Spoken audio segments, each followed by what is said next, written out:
A lot cooler in here already.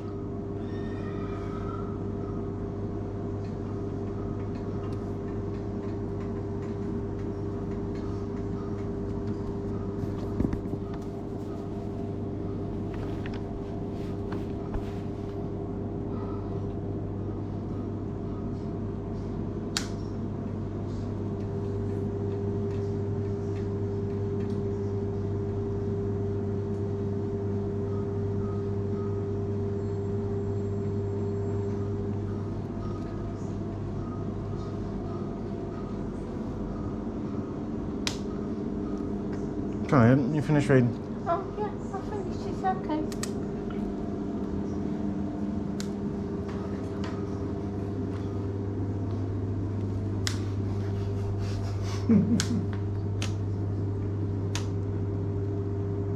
Oh, God, Marriage of Annabelle. Do get around, don't we, Belle? Lot. You do. I'll need ringing once and you're there.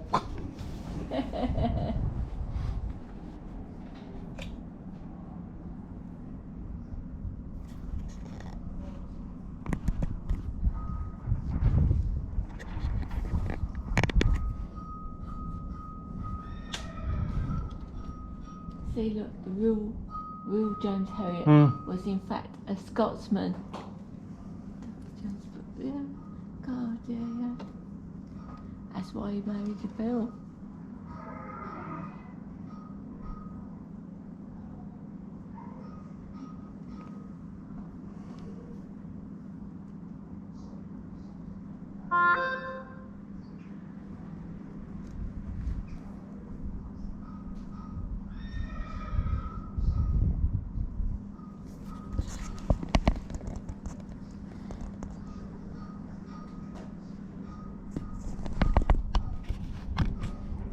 You done?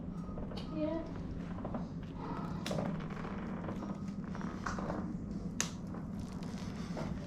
Oh, another place I'd like to take it, Railway Museum. Oh, yeah, I said that I wanted to go to that, didn't I? Yeah, been saying for years about taking you there. Yeah.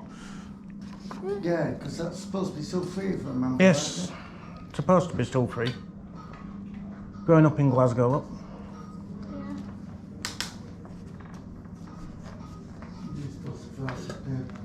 Mm-hmm. Fire spot.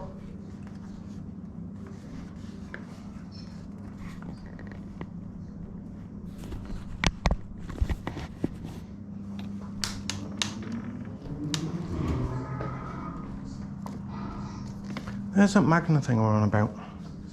Oh, right. You said, would you rather a horse in there? No. Not with the blacksmithing stuff. Yep. With Forge, you wouldn't have them anyway. No chance. Right. You can see more through the window than you can through the door. It's lower. Yeah, so I've seen the bits on the TV where they've done it and had the most nasty animals.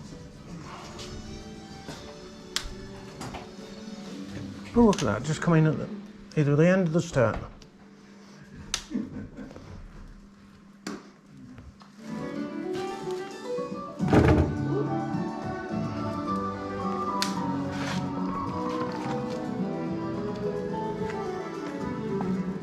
It looks wonderful, doesn't it? From the Yorkshire Dales to the North York Moors, this part of the country exudes a sense of rural tranquility. But don't be fooled. Some years ago, when I acted in a television series called All Creatures Great and Small, I realised what life in the Dales was really like. The series was based on stories by James Herriot, the most famous vet in the world because of his best-selling books about his experiences and the characters he met at the local veterinary. When I took on the role of James Herriot, I discovered that in spite of the weather, the scenery and the characters, that life up here could be quite a challenge. James Herriot's real name was Alf White. He was a vet right here in Kirkgate, and he spent his entire working life treating sick animals in the surgery you've just strolled through, or out on farms round about. We'll give him a couple of shots. He worked day and night, sometimes on remote farms, often in the most awful conditions, and just occasionally enjoying a slap-up meal provided by a farmer's wife who took pity on him. Now the thing is, why did he put up with it? Because more than anything else, Alf loved animals and being a vet in this part of the country. He was Alf White the vet first, and James Herriot the writer second. Little Alf didn't seem destined for life in the country. He was born into a different world, industrial Sunderland, with its shipyards and coal mines. His father was a plater in the shipyards, who also played the piano in cinemas in the days of silent movies. 3 weeks after Alf was born in 1916, the proud dad took his wife Hannah and the new baby north to Glasgow. But this wasn't the Glasgow of slums and poverty. The dark side of the Force is calling you.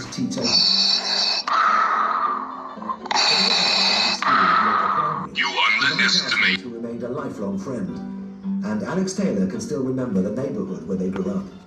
The little school that Alf and I went to when we were 5 years of age, there was a farm at the back of the school.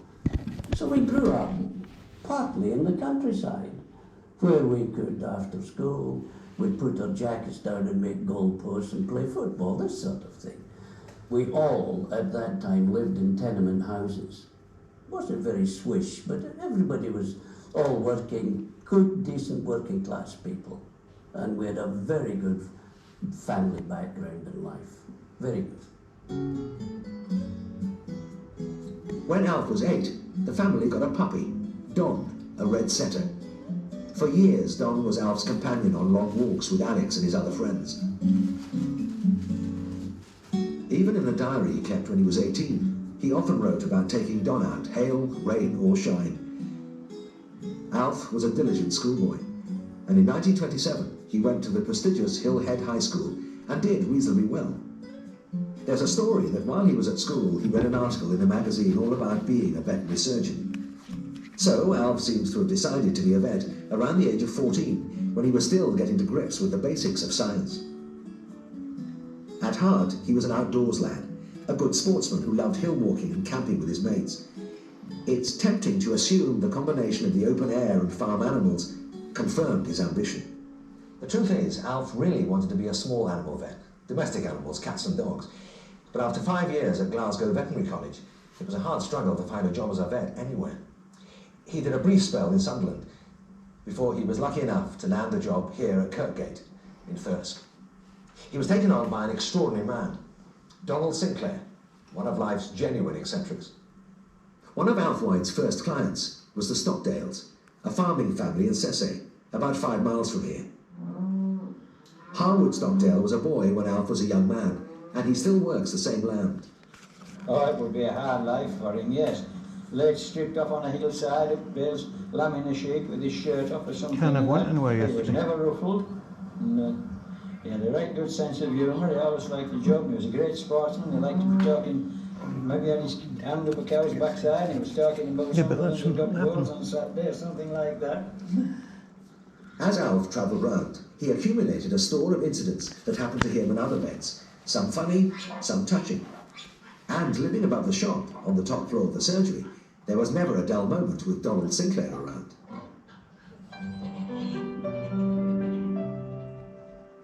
Alf settled down, and one of the windows in his little flat upstairs looks out on the church where he married a local girl, Joan Danbury, on November the 5th, 1941.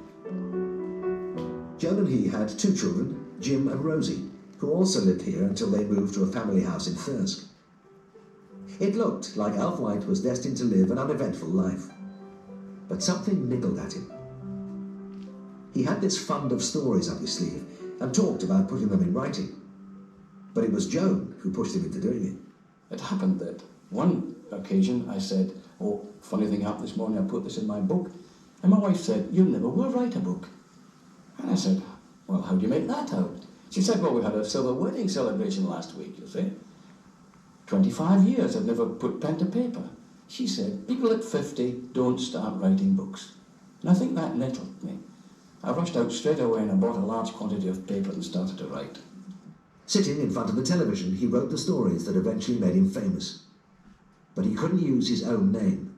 That might be construed as advertising and was forbidden by the Royal College of Veterinary Surgeons. One night he was watching football on television when Birmingham City was playing Manchester United. City's goalkeeper, Jim Herriot, was having the match of his life, and Alf had found the pseudonym he needed. And years later, the former Scottish international Jim Herriot met the veteran author, James Herriot. Alf just told us, I sort of just kept hearing this name, you know, it's sort of slightly different name from all the rest of the names. Thought it was unusual. Thought, oh, that's a good name to pick, you know. Somebody to use your name, it's a wee bit of a thrill as well, you know. It wasn't surprising he picked a footballer's name. As a lifelong supporter of Sunderland Football Club, one of his proudest moments came years later when he was made president of Sunderland FC. James Herriot wasn't an overnight success. He had many rejections, but eventually an agent found him a publisher. After 53 years of obscurity, Alf White the vet became James Herriot, a household name.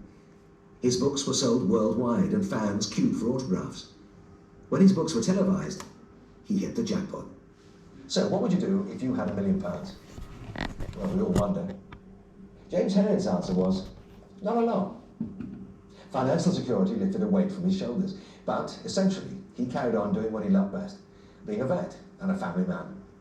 Well, life hasn't changed in the slightest. It can't change. If you're working as a veterinary surgeon, which is a 7-day-a-week job, and in the evenings too, you can't change. You haven't time to change. He didn't put on